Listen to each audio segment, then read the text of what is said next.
Assalamualaikum warahmatullahi wabarakatuh. Halo, selamat siang pemirsa. Apa kabar Anda hari ini? Apa kabar Indonesia Siang kembali hadir menyapa Anda di cuaca terik yang panas beberapa hari terakhir ini ya, Ana ya? Ini kenapa bisa terjadi ya? Nanti kita akan hadirkan dialognya sesaat lagi di Apa Kabar Indonesia Siang. Tapi sebelum itu pemirsa, kami hadirkan informasi langsung dari Galeri Apa Kabar Indonesia Siang. Di mana informasi pertama untuk Anda ini aksi pencurian pakaian dalam wanita di sebuah rumah di Kota Semarang terekam CCTV. Pelaku berhasil diamankan. Polisi menyita barang bukti 700 celana dalam wanita hasil curian pelaku.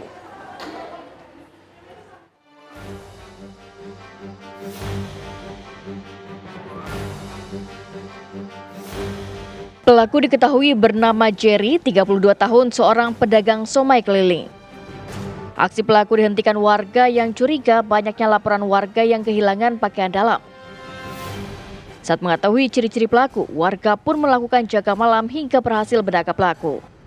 Polsek Banyumanik telah mengamankan pelaku pencurian celana dalam khusus wanita.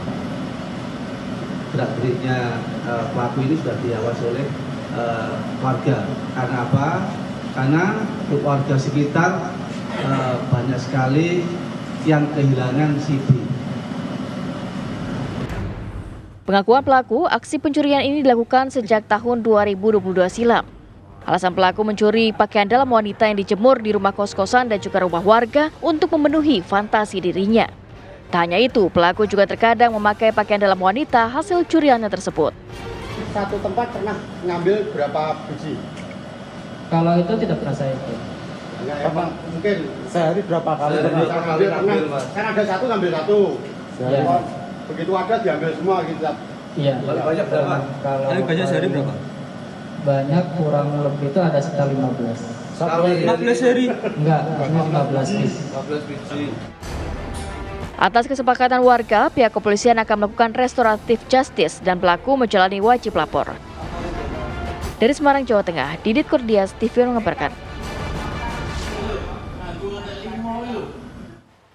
Ya, untung sudah diamankan oleh pihak kepolisian ya, karena aksi-aksi seperti ini juga cukup meresahkan warga sekitar. Begitu. Sampai 700 pakaian dalam loh ini. Ada informasi lainnya pemirsa ini untuk Anda di mana seorang pemuda juga tertangkap basah telah melakukan aksi pencurian di rumah warga. Pelaku diamankan warga yang melakukan pengepungan. Satu pelaku berhasil membawa kabur uang 5 juta rupiah dan juga ponsel.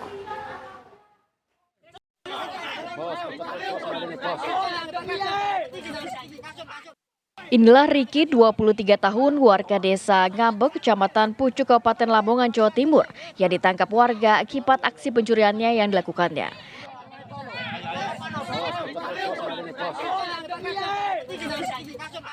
Pengejaran dan pengepungan pelaku dilakukan setelah salah seorang warga kehilangan uang dan juga telepon genggam. Pelaku diamankan di luar desa saat hendak kabur. Warga yang geram langsung menghajar pelaku. Namun saat ditangkap, barang bukti berupa uang dan juga handphone dibawa kabur pelaku lain yang berhasil kabur. Korban mengatakan pelaku membawa kabur uang 5 juta rupiah di celengan dan sebuah ponsel. Sama anak saya mau makan ketelon suka tadi itu loh Pak. Ya. Nah, setelah makan kita pulang jam sekitar 1 jaman lah. Saya tinggal rumah itu 1 jam loh. Terus saya masuk mulai rumah, pintu yang saya kunci dari luar itu tak buka. Ternyata saya dikunci dari dalam. Berarti orangnya sudah di dalam? Sudah di dalam. Berapa orang itu Pak? Dua orang. Tapi yang ditangkap ini berapa orang? 1. Pelaku bersama rekannya yang kabur sudah beberapa kali melakukan pencurian barang berharga milik warga. 2 pekan lalu, seorang warga juga kehilangan perhiasan emas senilai 25 juta rupiah. Agar tidak terjadi main hakim sendiri, tim Satreskrim Polres Lamongan dikerahkan untuk mengevakuasi pelaku ke Polres Lamongan. Dari Lamongan, Jawa Timur, Muhammad Mahrus, TV One mengabarkan.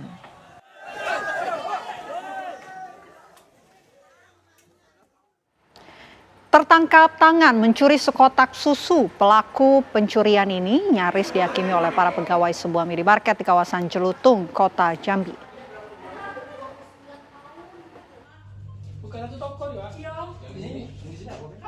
Inilah rekaman video amatir saat karyawan minimarket memergoki pelaku pencurian sekotak susu di kawasan Jelutung, Kota Jambi. Pelaku bernama Darkasi nyaris dihakimi oleh para pegawai minimarket tersebut. Beruntung petugas mengamankan pelaku dan membawanya ke Mapolsek Jelutung, Kota Jambi. Darkasi nekat mencuri sekotak susu untuk memenuhi kebutuhan anaknya yang masih berusia 3 tahun. Sang anak sudah 3 hari tidak mendapatkan susu sehingga sering menangis karena lapar. Atas pertimbangan kemanusiaan, polisi menyelesaikan kasus tersebut dengan mekanisme lewat restoratif justice. Petugas kepolisian juga telah memeriksa saksi dari keluarga pelaku. Selain itu, pihak minimarket juga telah memaafkan aksi pelaku dan bersedia berdamai. Hasil pemeriksaan kita meyakini untuk sementara sambil nanti kalau memang ada info selanjutnya atau pendalaman yang dilakukan oleh anggota. Kalau memang itu benar dan nilai kerugiannya di bawah daripada perma ya bersama terkait masalah pencurian ringan atau nilai kerugiannya di bawah 2,5 juta, maka langkah kita akan lakukan restoratif justice sebagai langkah hukum yang berkeadilan. Tidak hanya memberikan restoratif justice, pelaku yang sehari-hari bekerja serabutan juga diberikan 10 kotak susu oleh polisi untuk kebutuhan anaknya. Dari Jambi, Bayu Alfarisi, TV One mengabarkan. Pemirsa, tim pemadam kebakaran terus melakukan upaya pendinginan terhadap 3 bangkai kapal yang terbakar di Pelabuhan Muara Baru, Jakarta Utara. Pendinginan kapal ini dimulai sejak pagi tadi dibantu KM Antasena. Meskipun api sudah padam sejak tadi malam, namun potensi api menyala kembali masih besar. Polisi masih melakukan penyelidikan penyebab kebakaran dengan meminta keterangan sejumlah saksi. Sebelumnya, 3 kapal yaitu KM Rezeki Melimpah, KM Anugerah Ilahi, dan KM Pulau Natuna tadi malam terbakar saat bongkar muatan. Sebelum terbakar, terdengar suara ledakan yang diduga bersumber dari ruangan mesin KM Rezeki Melimpah, sehingga menyebabkan kebakaran yang menjalar kedua kapal lainnya.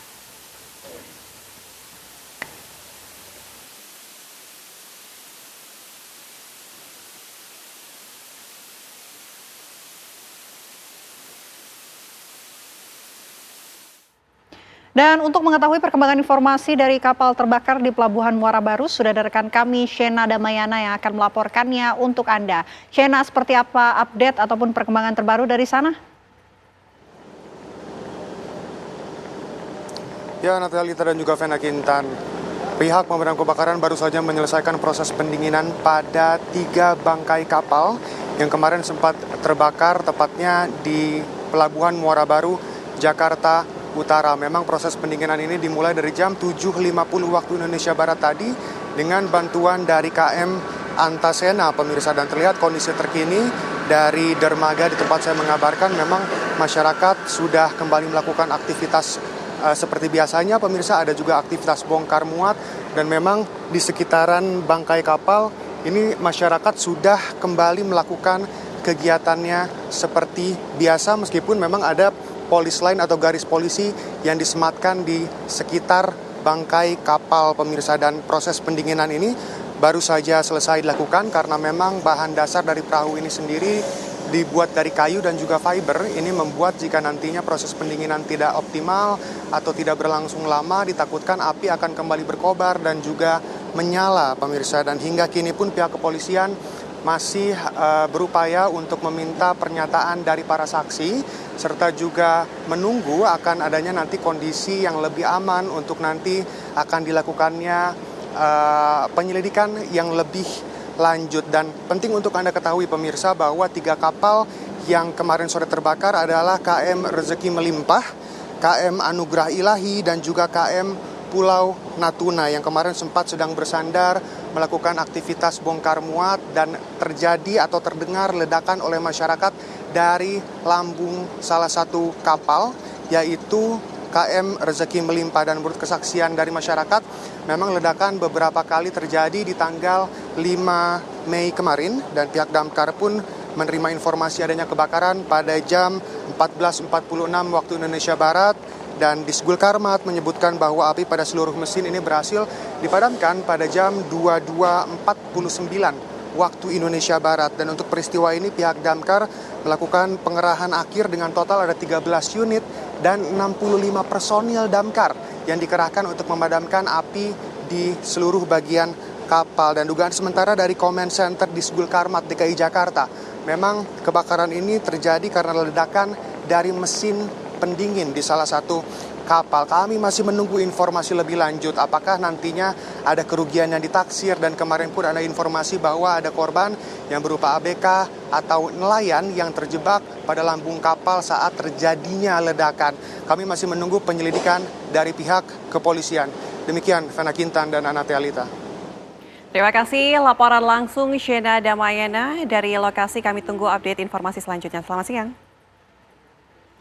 Ya, pemirsa, usai jeda Apa Kabar Indonesia Siang akan kembali untuk Anda dengan menghadirkan informasi di mana di Cianjur, Jawa Barat, ini ada laki-laki yang menikah dengan seorang yang ternyata ini laki-laki. Nah, akan kami dalami saat lagi usai jeda, tetaplah bersama kami.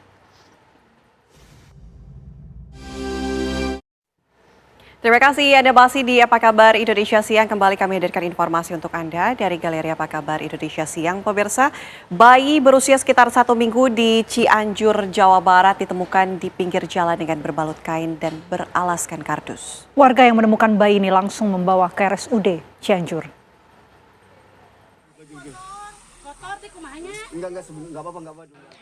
Seperti ini kondisi bayi perempuan yang berusia 1 minggu ini ditemukan di pinggir Jalan Raya Baru Tung Turunan, Desa Sukajadi, Kecamatan Karangtengah, Cianjur, Jawa Barat pada Sabtu malam. Bayi perempuan dengan berat 3,4 ons serta panjang sekitar 50 cm ini dibungkus dengan kain dan juga kardus. Warga yang menemukan kemudian memakaikan pakaian dan mengganti popok agar tidak kedinginan. Bayi malang itu kemudian dibawa ke RSUD Cianjur untuk mendapatkan perawatan serta mengecek kesehatan bayi. Ada warga ke sini yang bilang nemuin ada bayi di sana. Bayinya perempuan apa? Perempuan. Itu kira-kira baru dilahirkan apa gimana, Bu? Udah semingguan lah lebih. Itu disimpannya di mana? Di sana. Tempat apa itu? Itu tempat di pinggir jalan. Perikanan. Pinggir jalan. Pinggir jalan. Sementara menurut Humas RSUD Cianjur, saat ini bayi berada di IGD RSUD Sayang Cianjur dalam kondisi sehat. Rencananya bayi tersebut akan dibawa ke pihak Dinas Sosial Kabupaten Cianjur setelah mendapatkan perawatan di rumah sakit. Untuk kondisi bayi, hasil pemeriksaan dokter IGD, bayi sehat walafiat. Ada informasi dan berkoordinasi dengan pihak mana? Oke, untuk tindak lanjut kita sudah berkoordinasi dengan Dinas Sosial. Alhamdulillah pihak Dinas Sosial Kabupaten Cianjur sudah melakukan asesmen, Pak, dan melakukan koordinasi lebih lanjut. Polisi masih menyelidiki kasus pembuangan bayi ini dengan mencari kedua orang tua bayi. Diduga bayi tersebut sengaja dibuang oleh orang tuanya untuk menutupi aib karena lahir dari hubungan di luar nikah.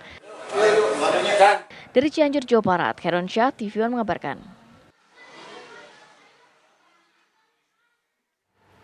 Ya, masih dari Cianjur, pemirsa, seorang pemuda di Cianjur, Jawa Barat tertipu setelah menikahi mempelai wanita yang ternyata seorang pria. Terbongkarnya identitas pelaku terjadi saat malam pertama.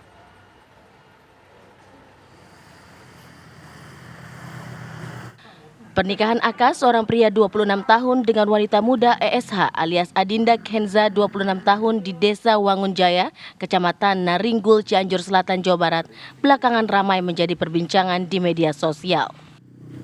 Pernikahan yang berlangsung di hari ketiga Lebaran kemarin harus kandas lantaran didapati wanita yang dinikahi korban AK ternyata seorang pria. Terbongkarnya identitas sebenarnya pelaku terjadi saat malam pertama. Saat itu pelaku ESH tidak ingin melepas hijabnya dengan alasan sedang sakit. Curiga dengan tingkah lakunya, keluarga pun kemudian melakukan penelusuran. Dan terbukti saat keluarga mendatangi rumah orang tua pelaku di Kecamatan Cidaun, mereka membenarkan bahwa ESH adalah laki-laki. Dia anak ketemu sama dia lewat Instagram, lalu berhubungan 2 bulan.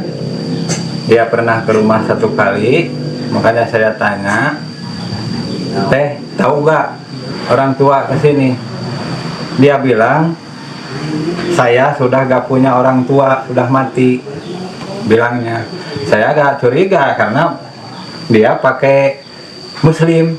Oh, pakai gamis. Pakai gamis, disadar dia.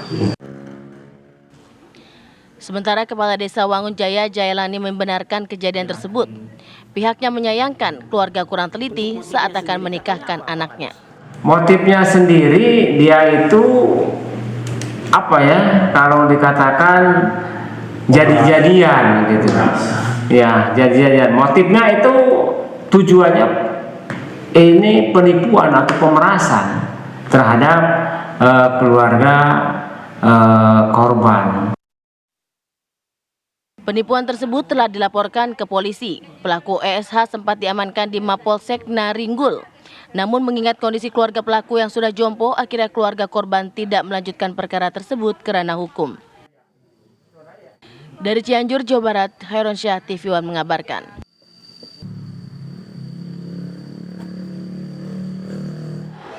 Lantas bagaimana bisa pelaku yang berjenis kelamin laki-laki ternyata bisa menikah dengan korbannya? Sudah bersama kami Pak Jayalani selaku Kepala Desa Wangunjaya. Assalamualaikum, selamat siang Pak Jayalani.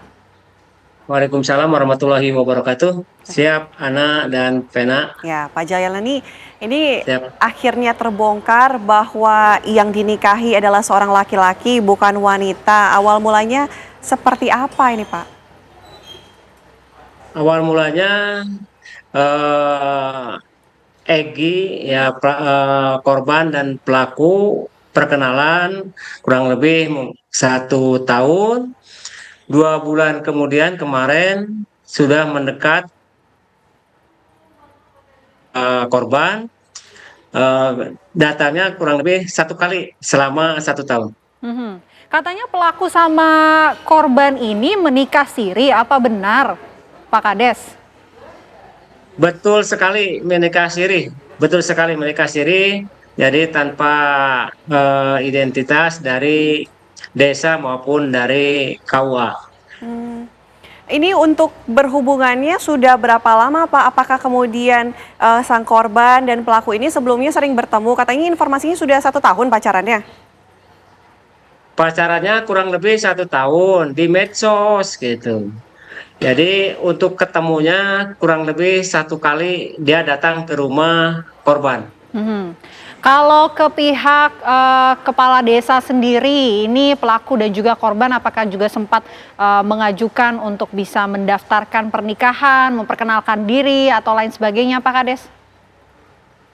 Belum pernah dari korban maupun dari pelaku belum pernah menghadap ke desa gitu. Oh belum pernah. Oke, kalau gitu kan selama 1 tahun itu pernah datang 1 kali begitu ke rumah dari korban ya Pak ya. Nah pada saat kedatangan ini tidak ada yang menaruh curiga atas mungkin kondisi fisiknya kah atau mukanya seperti apa, kan mungkin perempuan dan lelaki agak berbeda ya Pak secara fisik.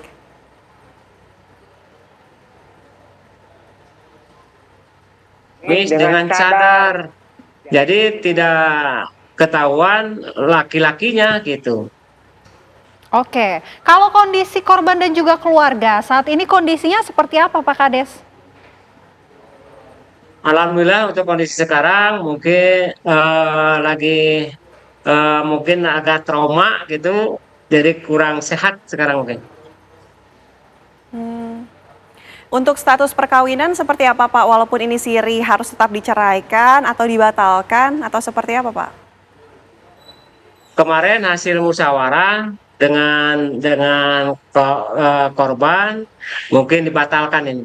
Oke, dibatalkan ya Pak ya. Tapi kalau dari pihak keluarga ini kan katanya mulai menyadari adanya kejanggalan dari pelaku ini dan melakukan pengecekan terhadap anggota keluarga dari pelaku ini. Apakah pihak kepala desa juga dapat informasi mengenai penelusuran dari pihak keluarga Pak Kades?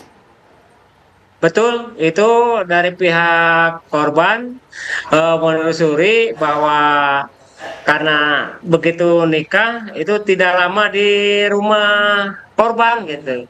Jadi ditelusuri keberadaannya gitu. Hasilnya apa Pak, hasil penelusurannya? Nah, itu ternyata dia setelah data dibawa ke rumah korban, ternyata setelah dibuka cadarnya laki-laki gitu. Pada saat menikah waktu itu Pak, walaupun secara siri, pihak keluarga dari mempelai wanita yang ternyata pria ini datang tidak Pak? Tidak datang. satupun kecuali pelaku. Oke. Pak, kalau untuk motif dari sang pelaku melakukan hal seperti ini, informasi yang kami dapatkan katanya mau hanya melihat uang korban saja, itu benar atau gimana ya Pak? Itu tidak. Jadi motifnya apa nih Pak? Motifnya karena sudah meminta HP, uang dan sebagainya gitu kepada pelaku itu. Seperti itu. Oke. Kalau mengenai keluarga dari pelaku Pak, ini kan sebelumnya pelaku mengatakan kalau keluarga ini sudah tidak ada. Tapi setelah ditelusuri ternyata keluarganya masih hidup ya Pak kabarnya ya sampai saat ini. Informasi yang diterima kepala desa seperti apa? Ada itu Pak, keluarga korbannya, keluarga pelakunya ada sekarang. Akan menempuh jalur hukum kah ke depannya atas dugaan penipuan ini? Dari pihak korban itu tidak mengajukan perkara ini kepada yang berwajib karena melihat si pelaku ini orang tuanya sudah tua gitu. Kan pelaku ini melakukan penipuan gitu Pak, ada indikasi juga hendak melakukan pemerasan. Ada nggak sih kerugian material yang dirasakan oleh pihak keluarga dari korban ini? Ada, yaitu seperti HP, uang dan sebagainya gitu. Apalagi nama baik mereka waktu mengadakan pernikahan di tempat gitu. Pak, saat ini pelaku sendiri apakah sudah kembali ke tempatnya atau artinya ke rumahnya, ke pihak keluarga dari pelaku sendiri atau seperti apa, masih bersama dengan korbankah? Sementara ada di pihak pelaku di sana, di Cidaun, desa Jayapura. Oke, untuk selanjutnya Pak, artinya tidak akan ada tuntutan apapun kepada pihak pelaku, kami konfirmasi? Setelah saya dimusyawarahkan, ternyata tidak akan diajukan ke pihak kepolisian. Oke, baik. Terima kasih banyak Pak Jelani, selaku Kepala Desa Wangunjaya. Terima kasih Pak atas waktunya di Apa Kabar Indonesia Siang. Selamat siang. Selamat siang. Dan pemirsa, kami akan kembali sesaat lagi dengan informasi penting lainnya untuk Anda di Apa Kabar Indonesia Siang.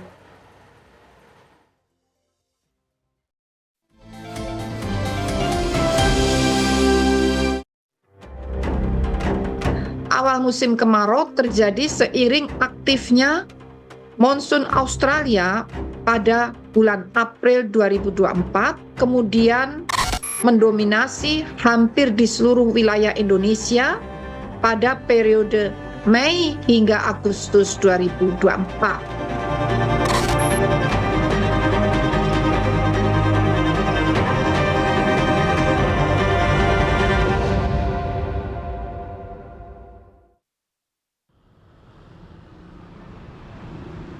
Sejumlah negara di Asia Tenggara mengalami gelombang panas yang menyebabkan suhu udara meningkat tajam melebihi suhu rata-rata tahunan.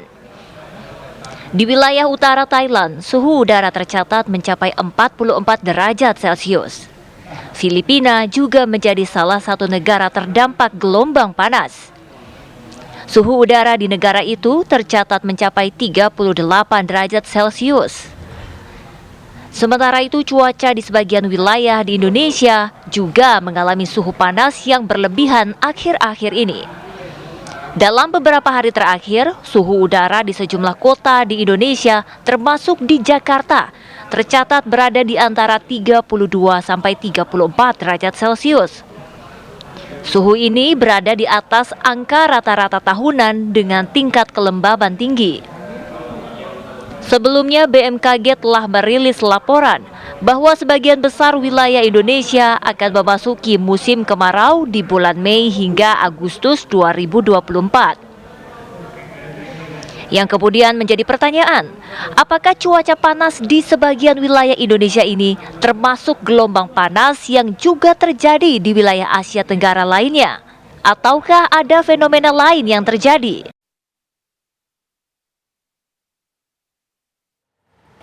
Tapi bener loh, Fe. Ini mungkin pemirsa juga merasa karena di Jabodetabek ya khususnya ini kayak matahari ada 10 kayak. Panas banget kerasa ya. Bahkan kalau bisa dirasakan ya akibat panasnya cuaca akhir-akhir ini, mungkin banyak juga yang sedikit disenggol dikit langsung Emosi.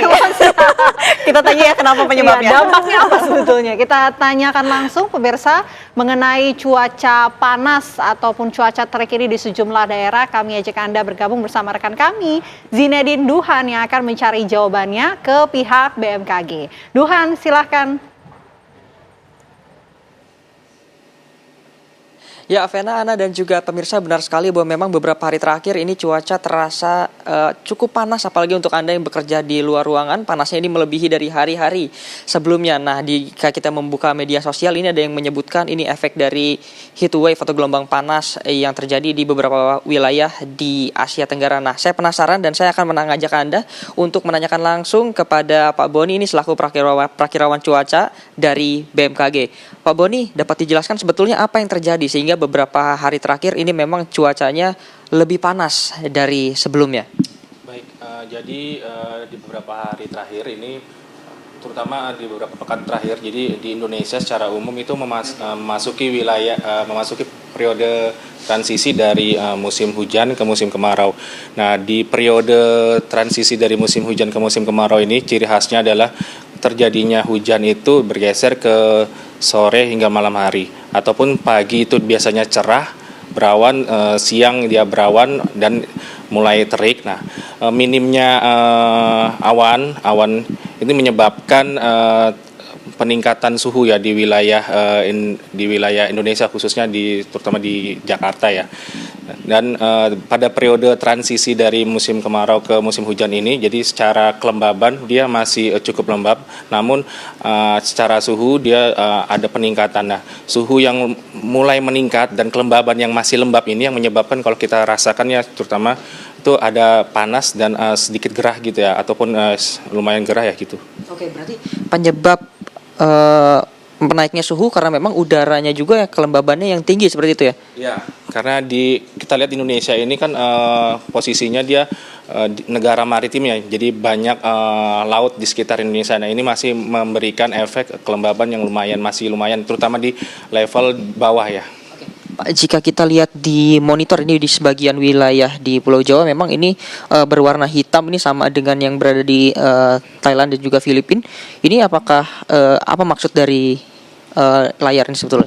Baik, kalau kita lihat di layar ini adalah citra satelit cuaca Himawari. Kita lihat kondisi warna hitam ini berarti tutupan awannya yang minim. Jadi di Indonesia, khususnya di wilayah selatan dan sekitar di wilayah Jawa itu, kondisi awannya tuh lumayan minim ya, karena terlihat di warna hitam. Nah, ini kalau kita bandingkan dengan daerah lain, terutama di Semenanjung, di ASEAN, di Thailand dan sekitarnya, memang sama-sama minim. Tapi dari segi kelembaban, karena tadi itu wilayah Indonesia yang masih banyak sekitarnya pasokan uap air, jadi masih ada cukup lembab ya, dan juga potensi hujan masih ada, itu yang membedakan dengan daerah di wilayah negara lain. Dan lalu untuk heat wave sendiri seperti apa? Ini kan ramai diperbincangkan, apakah ini bagian atau dampak dari heat wave, mengingat Thailand, Filipina dan juga beberapa wilayah lain di Asia Tenggara ini terkena heat wave. Apakah ini Indonesia juga terkena efeknya atau seperti apa, Pak?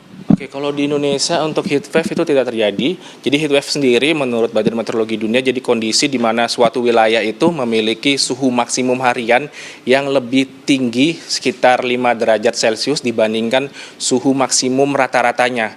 Kalau dibandingkan dengan kalau Indonesia sendiri, suhu maksimumnya itu yang tercatat di kami itu paling tinggi untuk beberapa pekan ini sekitar 36 hingga 37 derajat Celcius. Hal ini berbeda dibandingkan negara-negara seperti Thailand yang suhu maksimumnya memang dia di atas dari suhu maksimum normal di sekitar 45 derajat Celcius. Kalau misalnya kita lihat di gambar ini kita lihat kalau di Thailand itu dia secara umum gambarnya warnanya hitam gelap ya. Itu tandanya dia suhunya di atas 39 derajat atau di atas 38. Dan Indonesia memang secara umum memang panas, tapi masih di bawah 37 atau di bawah 38. Jadi tidak ada yang melebihi 40 derajat Celcius. Suhu udara yang panas seperti ini yang meningkat dari sebelumnya itu diperkirakan akan terjadi berapa lama di Indonesia? Jadi kita ini akan masuk ke beberapa daerah, masuk ke musim kemarau ya.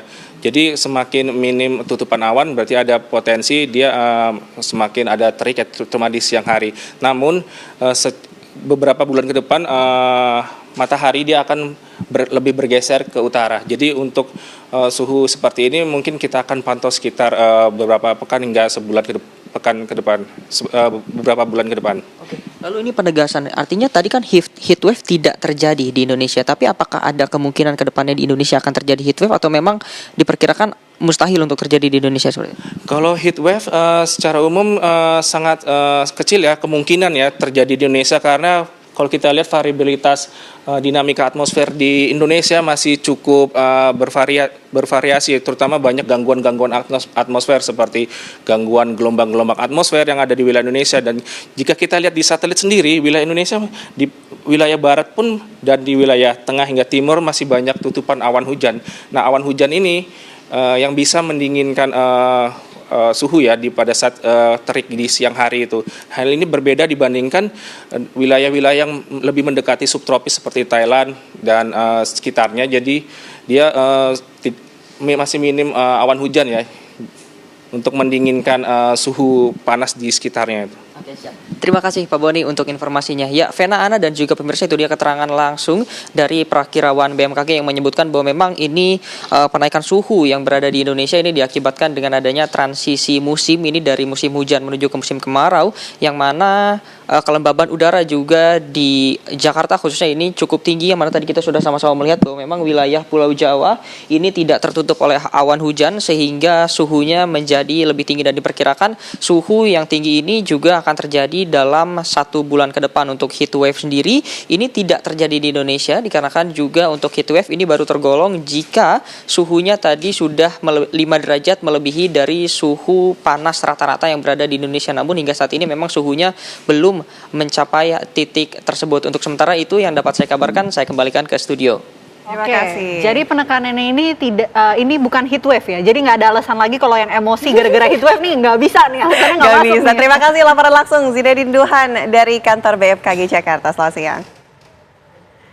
Ya, dan pemirsa, demi memenuhi nazar atas kemenangan presiden pilihannya, 3 orang warga Gunung Kidul, Yogyakarta berjalan kaki ke Jakarta untuk bertemu Prabowo Subianto. Informasinya kami hadirkan sesaat lagi. Anda kembali menyaksikan Apa Kabar Indonesia Siang, pemirsa. Demi memenuhi nazar atas kemenangan Prabowo Subianto terpilih sebagai presiden dalam Pilpres 2024, 3 orang warga Gunung Kidul, Yogyakarta berjalan kaki ke Jakarta untuk bertemu presiden terpilih. Diperkirakan perjalanan 3 orang petani ini akan memakan waktu hingga 24 hari.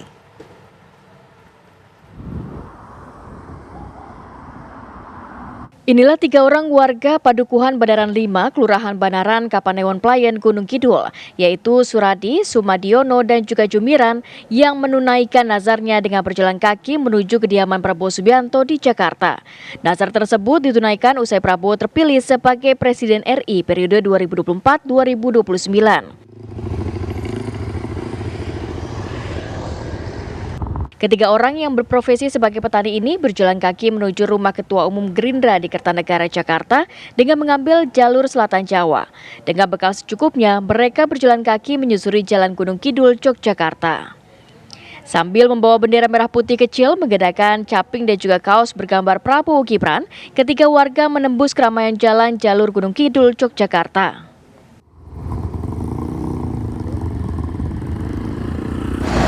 Tujuannya punya nadar ke Jakarta bertemu dengan Bapak Haji Prabowo. Kalau menang jadi presiden Bapak Prabowo Subianto. Meski tidak ada target khusus, namun perjalanan ketiga orang kader Partai Gerindra ini ke Jakarta diperkirakan akan memakan waktu hingga 24 hari dengan estimasi perjalanan per hari 40 km. Dari Gunung Kidul, Yogyakarta, Lukas Didit, TV One mengabarkan.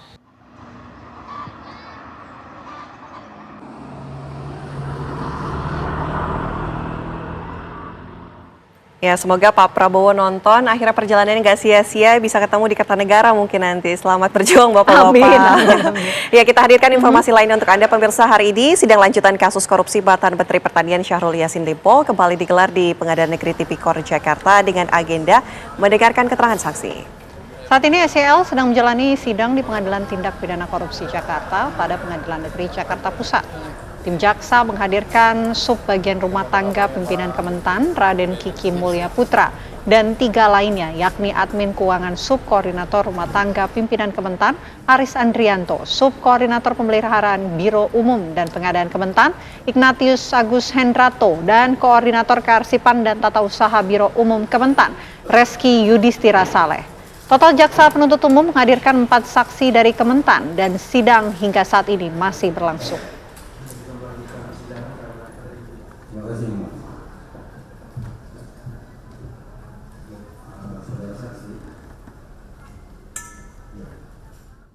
Ya, langsung saja sudah ada rekan kami Zinka Nila di Pengadilan Negeri Tipikor Jakarta. Selamat siang Zinka, dari keempat saksi yang dihadirkan, siapa saja yang sudah dimintai keterangan hingga saat ini?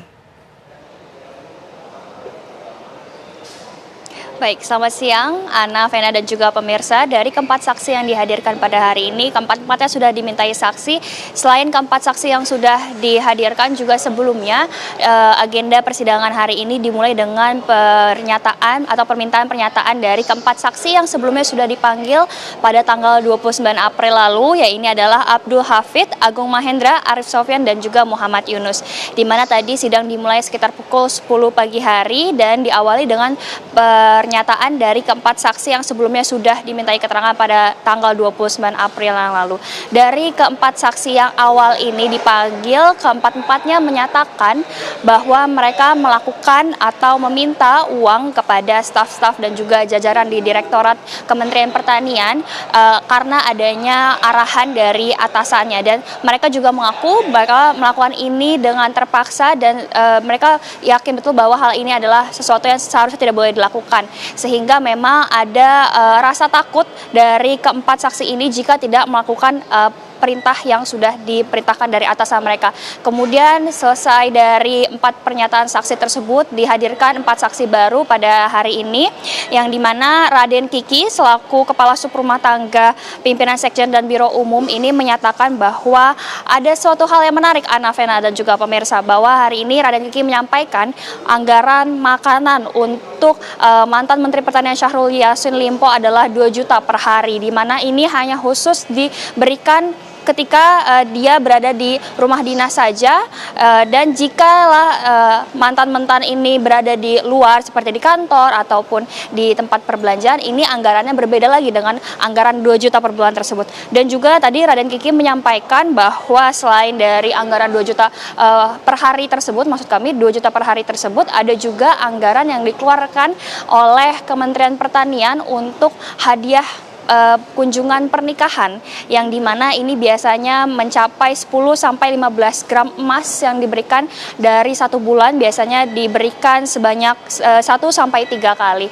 Selain dari Raden Kiki, juga tadi ada pernyataan dari Ignatius Agus yang merupakan Subkoordinator Pemeliharaan Umum dan Kesehatan, di mana ada pernyataan yang menarik juga dari Ignatius bahwa sebelumnya Ignatius pernah mengeluarkan anggaran yang dituliskan dalam SPJ renovasi rumah dinas, yang sebetulnya menurut Ignatius adalah renovasi yang dilakukan oleh SYL untuk rumah pribadinya yang berada di Limo. Dan menurut Ignatius juga rumah pribadi Syahrul Yassin Limpo yang berada di Limo ini tidak ditinggali oleh SYL maupun anggota keluarganya, sehingga memang hal ini biasanya dilakukan oleh Ignatius untuk memenuhi keinginan dari SYL yang diberikan langsung dari SYL kepada ajudannya, kemudian ajudannya kepada Ignatius. Kemudian pernyataan saksi dari Aris Andrianto dan juga Reski Yudhistira juga menyampaikan bahwa mereka juga biasanya mencatat pengeluaran yang diminta oleh SYL dan juga keluarganya. Namun dari keempat saksi ini menyampaikan bahwa mereka tidak pernah diberikan perintah langsung dari SYL, melainkan diberikan perintah dari atasannya langsung, yang adalah staf-staf SYL di Kementerian Pertanian. Sementara ini sidang sedang dilakukan skor sampai sekitar pukul 14 waktu Indonesia Barat, dan sidang akan dilanjutkan sebentar lagi dengan agenda mendengarkan pernyataan dari keempat saksi tersebut. Sementara demikian, Ana, Vena, dan juga pemirsa, kembali ke Anda di studio. Ya, baik. Kami tunggu informasi terbaru dari langsung Gedung Tipikor Jakarta. Terima kasih Zinka Nila atas laporan Anda. Selamat kembali bertugas. Kami jeda terlebih dahulu. Pemirsa, Apa Kabar Indonesia Siang akan kembali saat lagi untuk Anda. Tetaplah bersama kami.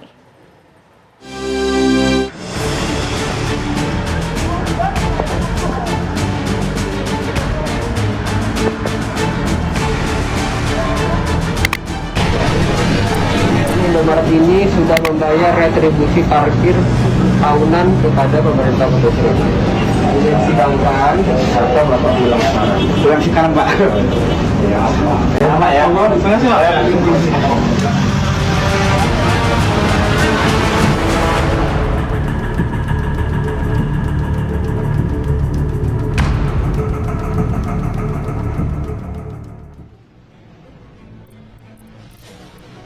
Kehadiran juru parkir atau tukang parkir kerap jadi perbincangan masyarakat.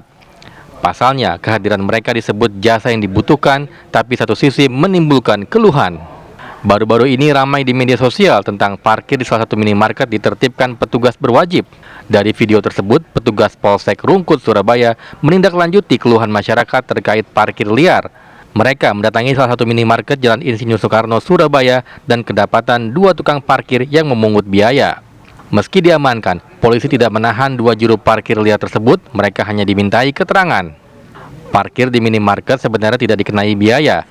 Bahkan sejumlah manajemen minimarket memberikan aturan tegas tidak memberikan uang kepada juru parkir liar. Mereka juga memasang tulisan parkir gratis bagi konsumen. Bagi warga, kehadiran juru parkir liar bisa meresahkan. Tidak sedikit warga enggan membayar, namun tidak sedikit pula warga-warga terbantu dan tidak keberatan membayar uang parkir asalkan tidak memaksa. Saya melihatnya tidak juga, mereka bisa cukup membantu juga ya. Itu tergantung kita. Kalau belanjanya lama, terserah pengunjung mau ngasih juru parkir itu atau tidak. Tapi mereka sebenarnya tidak minta, tergantung kitanya sendiri. Kita merasa mau ngasih atau tidak, mereka tidak maksa. Jika ada juru parkir liar yang meresahkan, warga dapat melaporkan ke pihak berwajib. Berdasarkan Undang-Undang Pasal 368 dan 371 KUHP, pelaku juru parkir bisa dipidana dengan ancaman hukuman 9 tahun.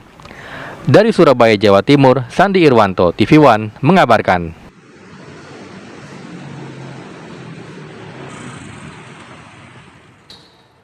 Ya, lalu bagaimana sebetulnya parkir liar di Surabaya, Jawa Timur? Telah bergabung bersama kami Goldi Gumilang yang akan mengabarkan dunia perparkiran di Surabaya.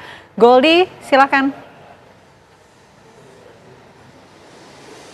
Selamat siang, Vena dan pemirsa. Hari ini kami berada di salah satu minimarket di kawasan Kebun Agung, Jambangan, Surabaya.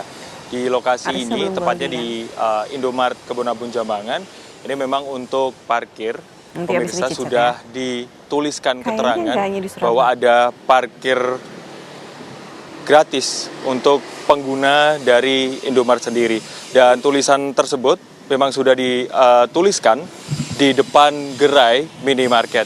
Bisa dilihat di lokasi kami ini memang tidak ada juru parkir yang menjaga, karena memang di sini dari pihak pengelola mengatakan, kami sempat wawancarai tadi, bahwa selama Indomaret di Kebun Agung Jambangan ini buka, ini tidak ada juru parkir yang merapat ke sini atau memarkirkan kendaraan di sini atau menjaga parkir di sini maksud kami. Dan memang dari pihak Indomaret, menurut keterangan dari Aziz Andika, kepala toko di Indomaret Jambangan Surabaya ini mengatakan bahwa memang dari pihak Indomaret, dari manajemen Indomaret sudah membayar retribusi parkir ke pemerintah daerah ataupun pemerintah kota Surabaya, sehingga memang parkir ataupun parkir liar ini dilarang di sini. Namun polemik ataupun problem di parkir liar di kota Surabaya sendiri, pemirsa, ini walaupun di lokasi kami mengabarkan ini tidak ada, namun ada beberapa titik minimarket lainnya yang dijaga oleh juru parkir liar, walaupun di depan gerainya sudah tertuliskan bebas parkir.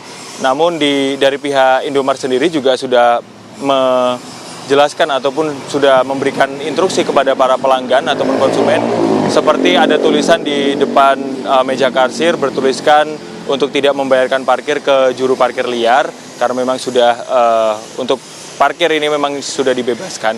Dan dari pihak pemerintah dalam hal ini maupun dari pemerintah Kota Surabaya maupun dari pihak penegak hukumnya seperti pihak kepolisian, Satpol PP maupun Dinas Perhubungan, ini acap kali juga melakukan tindakan penertiban untuk parkir liar pemirsa, dan ini dilakukan di beberapa lokasi di Surabaya seperti beberapa waktu lalu di Bubutan Surabaya juga ada salah satu minimarket yang dimana di situ ada 2 orang juru parkir liar, ini juga ditertibkan oleh pihak kepolisian dari Polsek Bubutan. Namun kedua orang tersebut hanya dilakukan tindakan tipiring ataupun tindakan pidana ringan, diberikan himbauan. Dan memang untuk himbauan kepada para pelanggan, jikalau memang untuk ke gerai-gerai seperti Indomaret ataupun Alfamart, ini jika ada tulisan untuk bebas parkir, ini memang dihimbau dari pihak minimarket maupun pemerintah Kota Surabaya untuk tidak memberikan biaya parkir ke juru parkir liar. Namun memang kalau untuk di tempat-tempat yang memang resmi ataupun petugas parkirnya resmi dari pihak pemerintah Kota Surabaya, memang mestinya sesuai SOP seperti menggunakan karcis dan lain sebagainya. Sementara itu, informasi dari Kota Surabaya terkait dengan problema parkir liar di Kota Surabaya. Kami kembalikan ke rekan-rekan di studio. Goldi, sebenarnya problematika mengenai parkir liar ini kan tidak hanya terjadi di Surabaya ya, tapi mungkin di daerah Anda kami ingin tahu. Kalau misalnya tadi kan himbauan dilakukan kepada para pengendara kendaraan begitu, dari pihak minimarketnya juga sudah memberitahukan untuk tidak membayarkan retribusi parkir berapapun itu kepada pihak juru parkir liar. Nah, bagaimana dengan himbauan terhadap juru parkir liar ini sendiri, Goldi? Baik, untuk himbauan kepada para juru parkir liar, memang dari pihak keamanan dalam hal ini mulai dari kepolisian, kemudian Satpol PP maupun Dinas Perhubungan, ini acap kali juga sudah memberikan sosialisasi maupun penindakan jika ada keluhan ataupun ada laporan dari masyarakat terkait dengan adanya pungutan liar ataupun maksud kami parkir liar dari pihak pemerintah. Ini sudah memberikan tindakan, namun memang tindakannya baru tindak pidana ringan, pemirsa. Dan ini tentu juga diperlukan duduk bareng antara pihak seperti pihak minimarket, kemudian juga pihak pemerintah dan juga pihak keamanan agar memang problem dari juru parkir liar ini dapat teratasi dengan baik.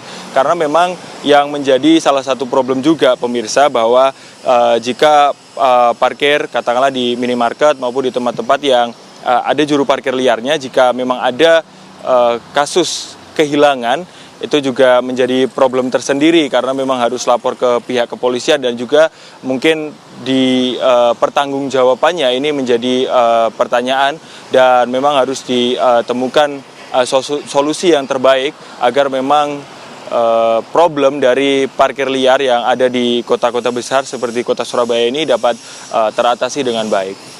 Kembali ke rekan di studio. Terima kasih, laporan langsung Goldi Gumilang dari Surabaya, Jawa Timur. Ya, masih membahas soal parkir, pemirsa, usai jeda nanti di Apa Kabar Indonesia Siang kami akan hadirkan informasi terbaru untuk Anda mengenai parkir yang sudah menerapkan sistem berbayar elektronik. Selengkapnya sesaat lagi, tetaplah bersama kami.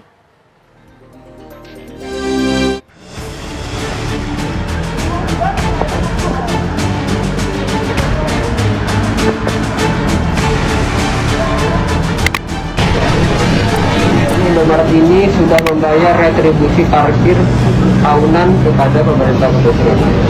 Ini disidangkan atau Bapak pulang sekarang. Pulang sekarang, Pak. Ya, Pak ya.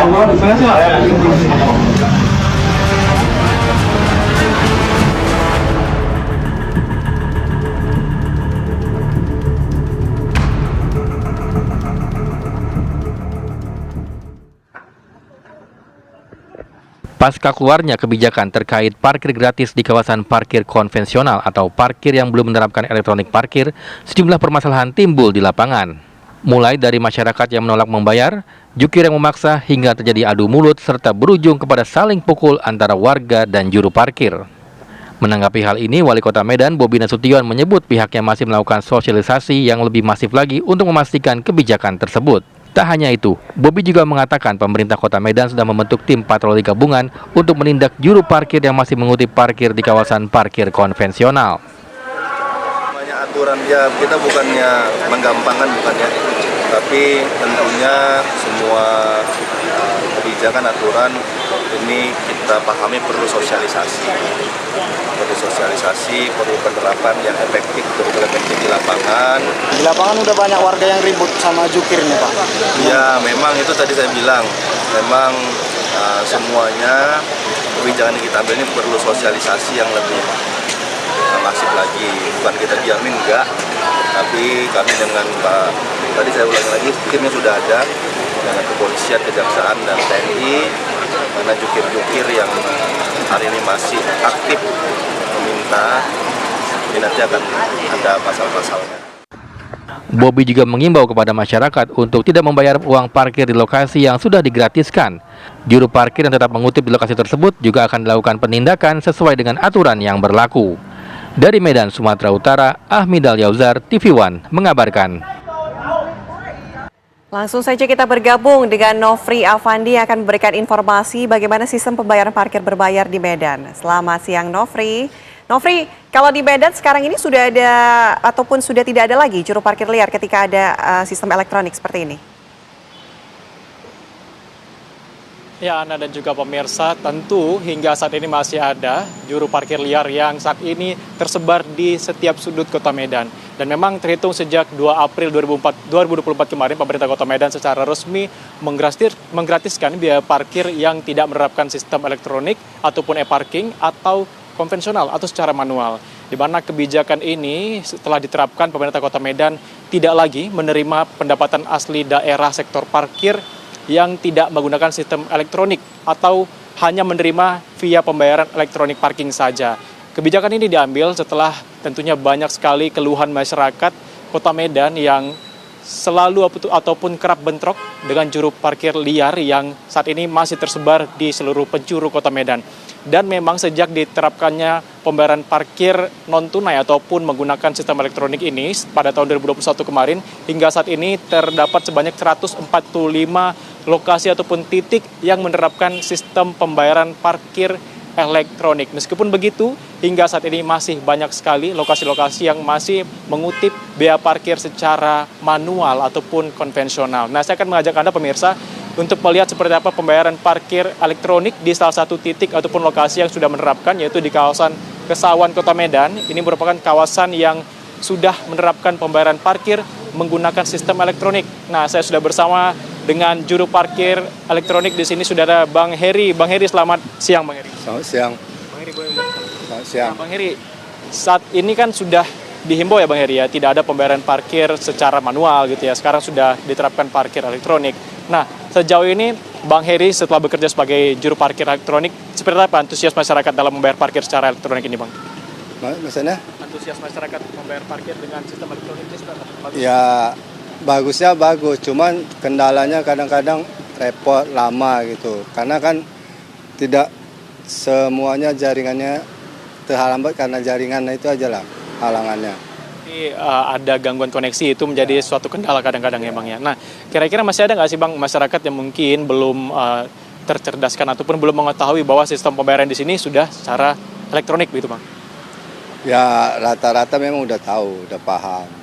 Cuman yang kurang paham yang dari luar daerah lah yang kurang paham. Karena belum tahu mengetahui kebijakan begitu ya Bang ya. Nah, saat ini berapa biaya parkir untuk sepeda motor misalnya dan untuk roda 4 seperti apa harganya? Kalau dia sepeda motor dia 2.000. Kalau dia online ojol gitu dia 1.000. Kalau dia mobil 3.000. Itu sistemnya apakah per jam mengingat ini pakai elektronik atau ya sama saja sampai berapa lama gitu? Kalau hitungan per jamnya belum ada ditegaskan. Cuman kan kami kan ditetapkan dengan target atau apa kan. Ya itu aja. Bang, mungkin boleh dikasih tahu Bang, gimana sih caranya pembayaran sistem parkir elektronik ini Bang? Mungkin bisa ditunjukkan ke kamera Bang. Ini boleh. Ini saya ada kartu e-tol Bang, mungkin bisa ditunjukin. Pertama seperti apa Bang, langkah-langkahnya Bang? Pertama gini, jenis tarifnya 3.000. Itu mobil itu berarti 3.000 Bang ya? Oke. Menggunakan sistem e-money. Tempelkan. Oke.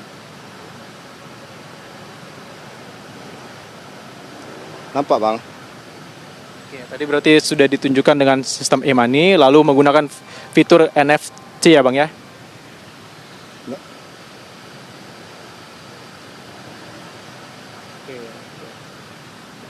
Baik, nah pemirsa itu tadi seperti apa langkah-langkah ya jika kita ingin membayar parkir menggunakan kartu e-money ataupun kartu e-tol, dan ini bukti struk pembayarannya. Bang, kira-kira yang masyarakat mungkin kelupaan begitu membawa kartu elektronik misalnya, itu seperti apa Bang solusi yang diberikan? Ya pakai kartu kami apakannya, ya pakai kartu orang kami, terus orang itu bayarnya uang cash lah, tapi kami wajib pakai kartu kami gitu. Berarti untuk kartu Abang itu selalu disediakan saldo Bang ya? Ya, betul. Itu perharinya saldonya memang disediakan oleh pemerintah atau seperti apa? Kita sendiri yang menyediakannya, ya karena kan itu tadi, karena kan kami kan dibebani target. Kalau misalnya nggak cukup targetnya itu kami isi saldo, kami isi kemari gitu. Ya, untuk menutupi target kami itulah. Oh, berarti target itu terkadang juga ditutupi oleh uang pribadi begitu Bang ya? Untuk di sistemnya? Saldo itulah, dengan saldo itu. Kan ya, kadang-kadang kan orang kan ada yang nggak bayar. Ada yang nggak bayar pakai apa, pakai kartu kami nggak bayarnya, ngetapnya. Baik, itu tadi. Baik, oke, terima kasih Bang Heri atas penjelasannya, selamat bekerja kembali Bang. Itu tadi pemirsa seperti apa penjelasan dari Bang Heri ya, bagaimana sistem pembayaran parkir secara elektronik, dan jika masyarakat yang tidak membawa kartu elektronik bisa membayar secara tunai dan nantinya akan menggunakan kartu e-money milik petugas parkir yang sudah disediakan saldonya. Mengingat memang mereka diberikan target untuk pembayaran parkir ini per harinya dan disetor melalui sistem e-money ataupun saldo pemirsa. Nah pemirsa, memang pemerintah Kota Medan menghimbau untuk menghindari parkir di lokasi parkir yang melakukan pembayaran secara manual, dan menghimbau masyarakat untuk merekam kegiatan parkir liar dan kalau perlu melaporkan ke petugas ataupun kepolisian terdekat agar segera ditindak. Mengingat saat ini memang meskipun pemerintah Kota Medan sudah kerap kali sejak dikeluarkannya himbauan ini melakukan razia rutin di setiap jalanan Kota Medan, dan banyak sekali memang para juru parkir liar yang terjaring dalam razia ini, namun keesokan harinya para juru parkir liar ini muncul lagi. Nah ini tentunya butuh kesadaran bersama agar dalam menerapkan kebijakan sistem elektronik ini dapat berjalan dengan lancar, sehingga pendapatan asli daerah melalui sektor parkir ini dapat maksimal, dan pembayaran parkir secara manual ini tidak masuk ke kantong-kantong orang yang tidak bertanggung jawab, yang tidak ada manfaatnya untuk pendapatan pemerintah Kota Medan. Mungkin itu yang dapat saya kabarkan, Ana dan juga Vena. Ya, sudah diterapkan ya mengenai sistem pembayaran untuk parkir elektronik, walaupun memang sudah diterapkan, tapi ternyata masih banyak parkir liar yang masih ada di Medan, Sumatera Utara. Perlu kesadaran juga dari masyarakat, dan tentunya segera ada penindakan ya dari pemerintah. Terima kasih Nofri atas laporan Anda langsung dari Medan, Sumatera Utara. Ngomong-ngomong tukang parkir, ini kan bentar lagi musim haji. Ada nggak ya tukang parkir yang bisa naik haji? Ya pasti ada sih kalau bicara ada atau enggak. Nah ini kami hadirkan untuk Anda. Berawal dari modal awal Rp50.000 sebagai penjual sayur keliling mengantarkan Naharia ke Tanah Suci untuk menunaikan ibadah haji pada tahun ini.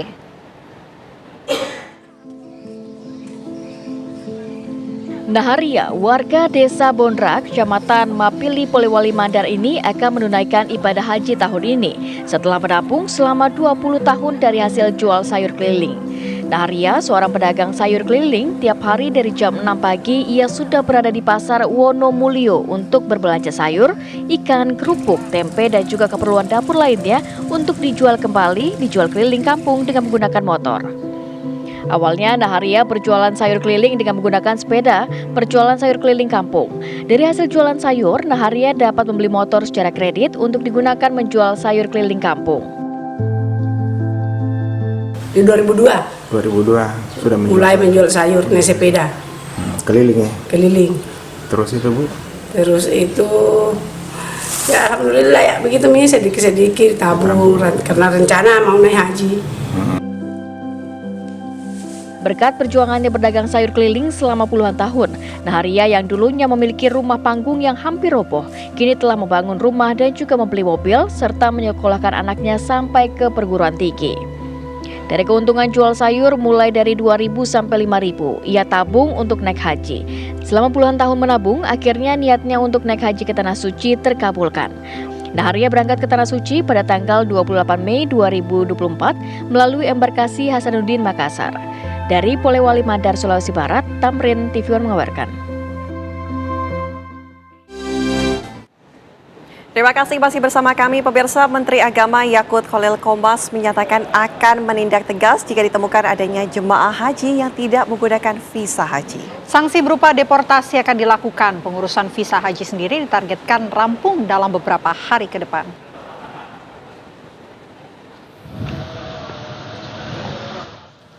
Hal ini diungkapkan Menteri Agama Yakut Khalil Qomas usai meresmikan gedung dan perubahan status di UIN Said Ali Rahmatullah Tulungagung. Dalam beberapa hari ini, polemik terkait penggunaan visa haji viral di media sosial. Jemaah haji yang tidak menggunakan visa resmi haji dianggap ibadahnya tidak sah. Menurut Yakut, penggunaan visa haji ini merupakan aturan dari pemerintah Kerajaan Arab Saudi. Pihaknya hanya menyampaikan aturan tersebut kepada jamaah. Pihaknya juga sudah berkoordinasi dengan pihak Arab Saudi terkait hal ini. Nantinya jika ditemukan jamaah haji tidak menggunakan visa resmi akan mendapatkan sanksi deportasi. Pengurusan visa jamaah haji tahun ini ditargetkan akan segera rampung dalam beberapa hari ke depan. Saat ini sebanyak 197.000 visa haji milik calon jamaah haji sudah selesai. Total jumlah calon jamaah haji tahun ini sebanyak 241.000 jamaah. Ya itu kan sudah jadi aturan dari pemerintah Kerajaan Saudi Arabia dan kita tentu berkepentingan untuk menyampaikan kepada calon jamaah bahwa visa yang bisa digunakan untuk melakukan ibadah haji itu hanya visa haji resmi. Gitu ya. Di luar itu kemarin Pak Taufik Menteri Haji dan Umrah Kerajaan Saudi menyampaikan di kita bahwa kalau didapati ada jamaah yang menggunakan visa non visa haji akan dideportasi. Saya kemarin dapat update-nya, tapi mungkin lain waktu saya akan sampaikan berapa banyak tahun lalu visa non haji itu dideportasi. Saya kemarin baru dapat dari kedutaan Saudi. Untuk tahun ini. Berkaca dari tahun sebelumnya, masih banyak jamaah haji asal Indonesia yang menjalankan ibadah haji tanpa visa resmi. Tahun ini, Kemenak akan memperketat aturan tersebut. Dari Tulungagung, Jawa Timur, Aris Sutikno, TV One mengabarkan.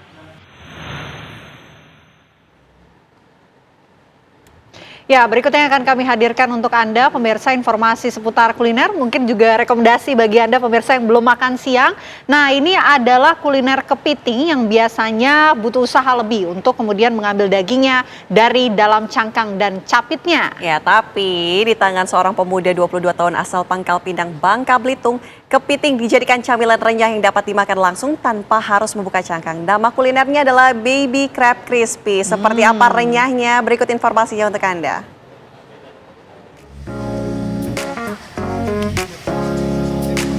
Inilah kuliner Baby Crab Crispy yang sedang digemari oleh warga Pangkal Pinang, Bangka Belitung. Kuliner yang renyah dan garing ini merupakan olahan kepiting asli dan bukan kerupuk atau keripik yang berbentuk kepiting. Baby crab merupakan camilan yang terbuat dari kepiting berukuran kecil yang diolah dengan cara dibumbui, kemudian digoreng hingga matang. Untuk membuatnya, bumbu berupa lada bubuk, kunyit bubuk, garam, penyedap rasa, dan terigu diaduk hingga rata. Kemudian, bumbu yang telah diaduk ditabur ke atas kepiting dan diaduk hingga merata. Kepiting yang telah ditaburi bumbu digoreng hingga matang. Setelah matang, baby crab bisa diberikan bubuk atau saus tambahan sesuai selera. agar rasanya semakin mantap. Rasanya yang gurih dan renyah saat dikunyah membuat camilan ini menjadi salah satu jajanan yang digemari warga Pangkal Pinang. Rasanya tuh garing, renyah di mulut, rasa kepitingnya nggak hilang walaupun udah ditepungin gitu Kak. Cocok kalau ini untuk teman nongkrong, nonton. Cocok ini untuk cemilan sampingan. Baby Crab Crispy dibuat oleh seorang pemuda berusia 22 tahun bernama Salman Al-Farizi sejak tahun 2022 lalu. Satu porsi Baby Crab Crispy dijual mulai Rp12.000 hingga Rp20.000. Dalam sehari, Salman mampu menjual 60 porsi Baby Crab Crispy. Jadi di tahun 2022 saya pengen buka usaha, tapi pengen beda dari yang ada di pasar kan, nyari ide-ide kreatif yang bisa bersaing lah di pasar sekarang. Jadi kepikiran pengen buka Baby Crab Crispy. Awalnya menunya cuma Baby Crab Crispy. Kalau dari Baby Crab itu bisa satu porsi Rp12.000, bisa Rp15.000, bisa Rp20.000. Ada varian rasa? Ada rasa balado, jagung bakar, barbecue, ekstra pedas, keju spesial, dan original. Kalau Anda penasaran dengan rasa dan renyahnya camilan Baby Crab Crispy, pemirsa bisa membelinya di lapak yang berada di sekitar alun-alun Taman Merdeka, Kota Pangkal Pinang. Tiap harinya, Salman berjualan mulai jam 3 sore hingga pukul 10 malam. Dari Pangkal Pinang, Bangka Belitung, Friendly Primadana, Dendi Apri, TV One mengabarkan.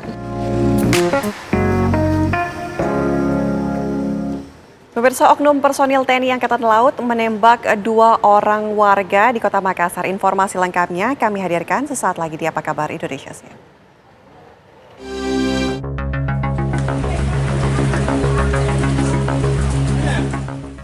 Beginilah suasana di rumah duka almarhum Rais 19 tahun usai pemakaman.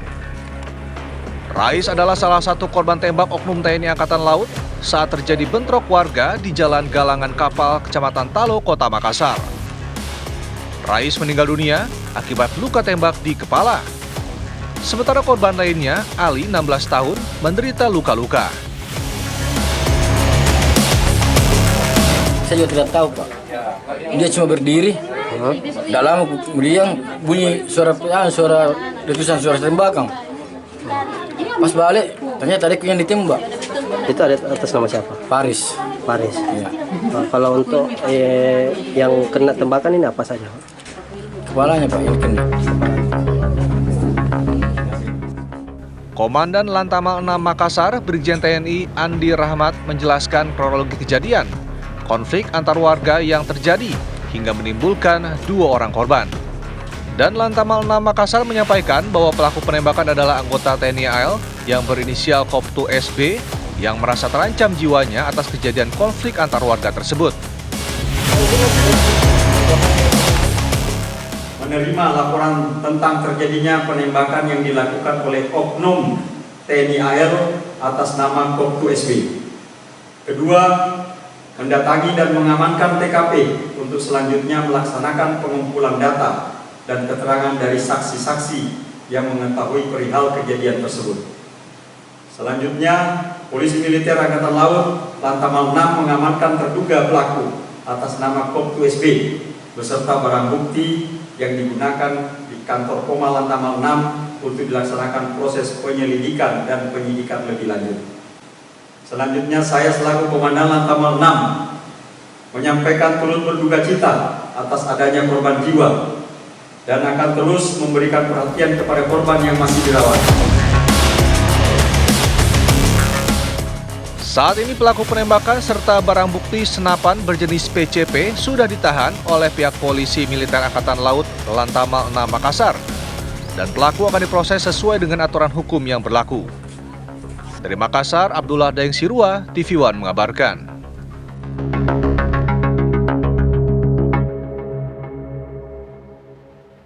Informasi lainnya untuk Anda pemirsa, hilang diterkam buaya saat memancing. Tim SAR temukan seorang warga di pantai utara ND, Kabupaten ND dalam kondisi meninggal dunia. Tim SAR gabungan berhasil menemukan seorang pria asal desa Kota Baru, Kecamatan Kota Baru, Kabupaten ND, NTT yang hilang sejak 3 hari lalu.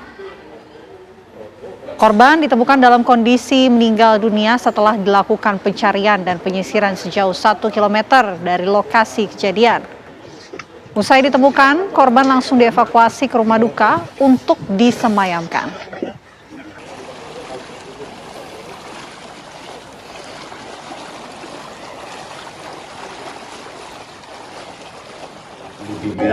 Kepala Kantor Pencarian dan Pertolongan Maumere menyampaikan bahwa kronologi terjadinya korban yang diterkam buaya, ketiga orang melaksanakan pemancingan di sekitar muara Sungai Bele.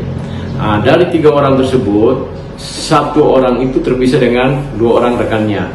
Sehingga pada saat mereka melakukan pemancingan, tiba-tiba 2 orang mendengar suara teriakan dari rekannya atau korban. Pada saat mereka melihat ke arah korban, bahwa korban tersebut sudah diterkam buaya dan dibawa ke dalam air. Demikian. Ya, informasi berikutnya akan kami hadirkan untuk Anda pemirsa. Seekor biawak berukuran besar berkeliaran di dalam musola di Bangkalan, Madura, Jawa Timur.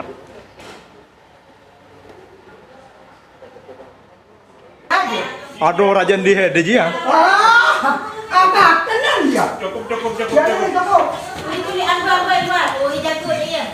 Warga di Desa Kesek, Kecamatan Labang, Kabupaten Bangkalan, Madura, Jawa Timur dihebohkan dengan seekor biawak besar yang masuk dan berkeliaran di sebuah musola. Jadi keluar deh, buruh. Hewan reptil tersebut berukuran panjang sekitar 1,5 meter dan berat hampir 30 kg. Warga yang mengetahui biawak berada di musola kemudian menangkapnya menggunakan jaring. Di waktu itu ada suara dari luar, terus saya keluar rumah, ternyata ada pertikaian antara biawak dengan kucing. Kemudian biawak itu mengejar sampai keluar rumah. Kemudian biawak masuk ke musola. Memang sebelumnya banyak hewan ternak hilang, kurang lebih kisaran 9 ayam baru-baru ini hilang, kemungkinan besar dimangsa oleh biawak. Meski sudah sering kali biawak berkeliaran di sekitar rumah warga, namun biawak yang ditangkap kali ini ukurannya terbilang cukup besar. Setelah tertangkap, kemudian biawak ini diamankan oleh warga pecinta hewan reptil. Dari Bangkalan, Madura, Dimas Farid Abdurrahim, TV One mengabarkan.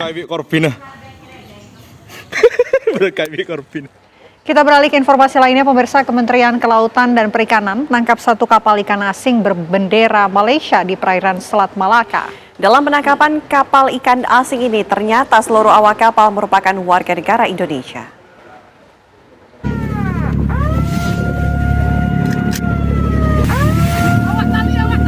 Kapal patroli Hiu 01 Pengawasan Sumber Daya Kelautan dan Perikanan Belawan berhasil menangkap 1 kapal ikan asing berbendera Malaysia di perairan Selat Malaka, Indonesia. Awalnya kapal patroli Hiu 01 milik Kementerian Kelautan dan Perikanan mendeteksi adanya kapal asing berbendera Malaysia mencuri ikan menggunakan alat tangkap pukat trawl. Penangkapan diwarnai aksi kejar-kejaran dan petugas sempat memberikan tembakan peringatan ke udara. Petugas berhasil mengamankan 1 kapal ikan asing berbendera Malaysia, yakni KM SLFA 5178 beserta 5 awak kapal. Ternyata semua awak kapal merupakan warga Indonesia yang bekerja di Malaysia. Mereka tergiur dengan gaji besar yang diberikan. Mereka secara ilegal juga kemudian bekerja di kapal Malaysia ini dengan mengharapkan gaji atau upah yang mungkin jauh lebih tinggi. Memang dari hasil saat awal ya dalam satu trip itu untuk nakoda aja bisa mendapatkan upah 6 juta rupiah. Sementara ABK kurang lebih sekitar 2 sampai 3 juta per trip. Kapal asing tersebut langsung dibawa ke dermaga PSDKP Belawan untuk proses hukum lebih lanjut. Dari Medan, Sumatera Utara, Martinus Sitorus, TV One mengabarkan.